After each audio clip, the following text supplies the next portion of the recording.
Yes. And if you bet that Luka Doncic and Trae Young would once again have subpar games playing one another, you're right.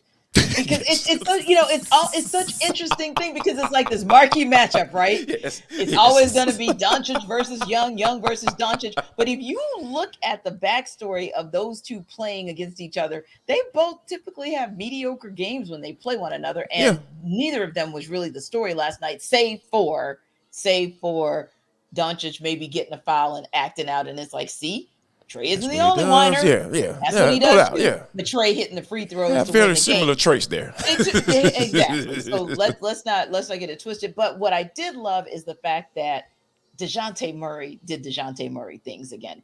He Hmm. reminded me once again that you can put him on your best player. You can put him on the opponent's best player and Yeah. slow that player down. And that's what he did last night. And yes, like you said, we take nothing away from the 132 to 130 win because it was so very necessary. You hate that they almost blew a 15-point lead and had to get it done in Yes. 53 versus 48 minutes.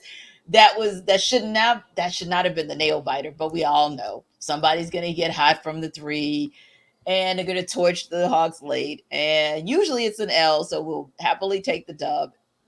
And hey, Jarvis, 10 straight games, up, down, win, loss, win, loss. So it was nice to actually get one in the win column, especially after, well, two things. Number one, after they get blown out by the Nets on Friday. And number two, when the Raptors and Bulls win and they're on your heels for that Yeah. eighth spot, and you are really in a situation of must win heading to Chicago tomorrow night. Yeah. I think that's one of the things, and that game is going to be very important because when you think Yes. about the win that they got against the Mavericks, it was even more.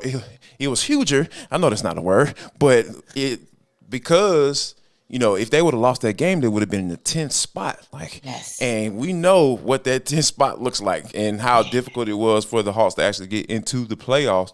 To run into that buzzsaw that was the Miami Heat last year, but to them staying in that A spot is vital. Yeah. Because I think that them having another shot to take out the Miami Heat and force Indeed. them to go play another game, and and be and sit for and sit and wait for the outcome of that second playing game. And I think that Yeah. that's important for the Hawks because they need that. They need some level of confidence going in, especially when they get like going into the Bulls because the Bulls have been. They've been coming around Yeah. as of late, and we've Yeah. talked about how similar those teams were when they talked about like just the up and down inconsistencies. We talked to our Mhm. guy Jason Goff before the season got rolling, so I think it's a good thing that that the Hawks were able to kind of find a way to win the game, and that's the one positive light. But I think one thing that I thought was really funny, T, like when when it was the Luka is fat chance when he was at the free throws. I think that was amazing to me, like because that is So like the petty. ultimate level So of petty. pettiness that I need when Luka comes into the building because like what the national media how they feel about Right. this whole trade situation, like. Yeah. Yeah, they feel like the Like the Hawks Hawks got got the duped, short end and of the stick. yeah, they got duped and all that stuff. I don't necessarily lean that way. I'm not gonna say that I haven't been leaning that way. Yeah. In the past year or two or so, a Right. year and a half. We have moments.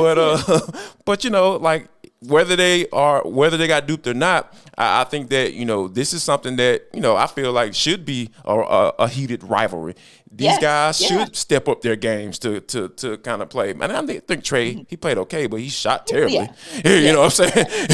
Yeah. There's no can't make an argument against that. But I think that is the Hawks fans getting involved in the pettiness during the game. I think that is something that I will absolutely love, and I'll actually promote that if you Mhm. go out to State Farm Arena when Mr. Luka comes into the building, yes, find something, find anything to root against this dude because I am tired of superstars from other teams coming into the arena and they're getting shown love. Like Yeah. at least they pick one. you can show somebody love, but don't show all of them love. All of them Like pick love, one and be right? like, man, I don't like this dude, and let's get this thing going. And I absolutely love the fact that they were chanting, Luka is fat.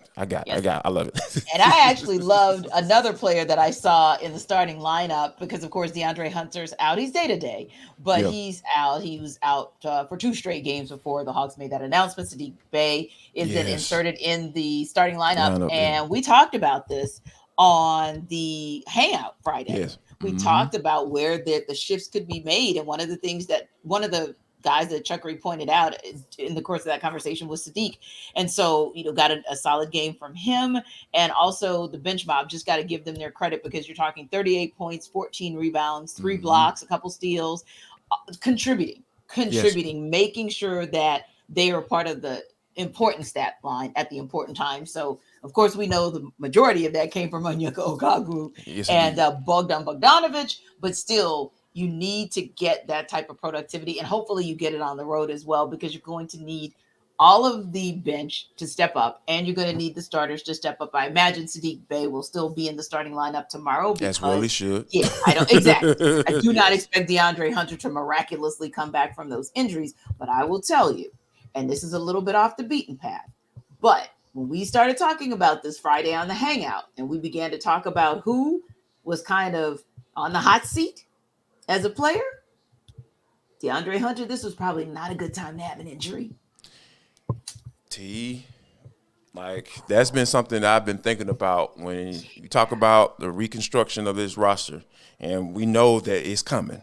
It's coming, and I know a lot of people like, oh yeah, trade. No, they ain't going that far. Like Yeah, it's going to be some tweaks to this starting lineup. The starting lineup is going to look different next year, and I think that we started with John Collins, and I think that the other guy you have to have it, and it's got to be DeAndre Hunter because at the end of the day, like Sadiq Bey can be the cheaper version of that, and I put an argument up against Sadiq Bey probably being a better 3-point shooter, and yeah, that's what they yes, need.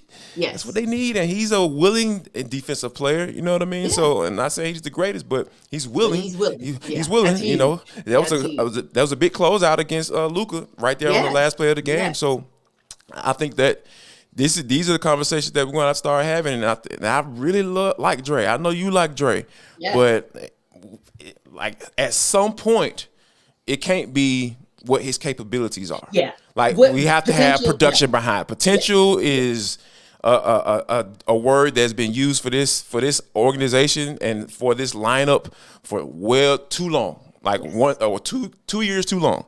And I think that these are some of the guys that are going to be on that block yeah, when yeah, come this offseason. And I think it's going to be tough. And it's gonna hurt, you know what I mean? Because I really like Dre. Like you said, he's yeah, a really yeah. nice guy, cool, the cover and everything like that. But Yes. at the end of the day, it's all about what happens on the court, and it just hasn't been there. Right. And the thing about it is, hey, it could happen the same way for the Hawks as it did with Kevin Herter, right? Where Right. Kevin Yeah. Herter goes and balls out in Sacramento and they're up in what, the 4 spot, the 4 seed in the Right. West, Right. you know? For the first But time since 2006, they're in the playoffs. exactly. Like But it's we got to craziness. also remember, like, De'Aaron Fox is no joke. De'Aaron Fox just always needed some help, right? Right. So I Yeah. think ultimately speaking, let's not act like Kevin Herter turned that around by himself. He got the compliment that he needed. De'Aaron Fox got the compliment. It's a complimentary team. But They had a that young core said, already there. Yeah. So exactly. yeah. Yep. Yeah. They just needed 1 or 2 pieces to help them to kind of get over the hump, if you will. But they got over the hump. And now, Jarvis, you make a great point. Now that's where the Hawks are. The Hawks Yeah. are the young team all of a sudden who can't get over the hump and need to make some adjustments so that they can get over the hump. But hey, listen, if it's stressing you out tomorrow because you are wondering, Mm-hmm. will they do it? Won't they Yeah. do it? Are they going to have another one of these win-loss games at the worst possible time of a loss in Chicago? Get yourself a Built Bar. That's probably what you're going to need. Or if you're somebody who is thinking this game tonight might go down to the wire between San Diego State and UConn, get a Built Bar. Just go to builtmarchmadness.com and let us know which one is What your do you know? favorite. It's a cool thing. Let us know about your team. And you might be among the 50 listeners who actually are able to win a box of Built Bars, which is cool. You might like chocolate, you might like churro, you might like puffs. I say bar all the time, but you might like puffs. And one lucky winner will actually get boxes of Built Bars delivered to their home for 12 months. How cool is that when you think about the fact that you probably need a healthy snack in your life? You need a snack that only has 4 grams of sugar, only has 130 calories, is 100% chocolate, real chocolate, and gives you 15 grams of protein. You're not going to miss with that. So don't forget, it's ATL day ones all the time. That should be your first stop. But while you're at your browser and you're able to throw up another URL, make sure you go to builtmarchmadness.com.